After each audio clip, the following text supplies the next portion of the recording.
NBR নামটি আর থাকবে না, ফাউজুল কবির খান। এনবিআর নামের প্রতি মানুষের একটি নেগেটিভ ধারণা রয়েছে জানিয়ে বিদ্যুৎ, জ্বালানি ও খনিজ সম্পদ মন্ত্রণালয়ের উপদেষ্টা ফাউজুল কবির খান বলেছেন, এই কারণে এই নামটি আর থাকবে না। রাজস্ব নীতি এবং রাজস্ব বাস্তবায়ন নামে দুটো বিভাগ যেটা হয়েছে, এখন থেকে সেটাই থাকবে। দুই বিভাগের জন্য দুজন সচিব থাকবেন।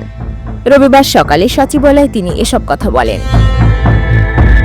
তিনি দেশের সার্বিক ব্যবসা বাণিজ্য, শিল্প বাণিজ্য সহ রাজস্ব আহরণ সংক্রান্ত উপদেষ্টা কমিটির সভাপতি।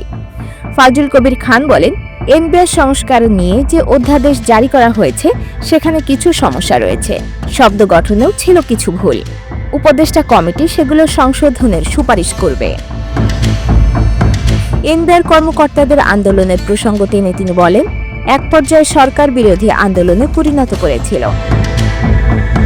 দেশের অর্থনীতি ক্ষতিগ্রস্ত করা ও রাজস্ব আদায় বাধাগ্রস্ত করাই আন্দোলনের উদ্দেশ্য ছিল। ফাউজুল কবির খান বলেন, এনবিআর কর্মকর্তারা সরকারের আস্থা হারিয়েছেন। তাদের কর্মতৎপরতার মাধ্যমে সেই আস্থা ফিরিয়ে আনতে হবে। দেশের অর্থনীতি প্রত্যাশার জায়গায় না এলেও এখন গতিশীল হয়েছে বলে দাবি করেন ফাউজুল কবির।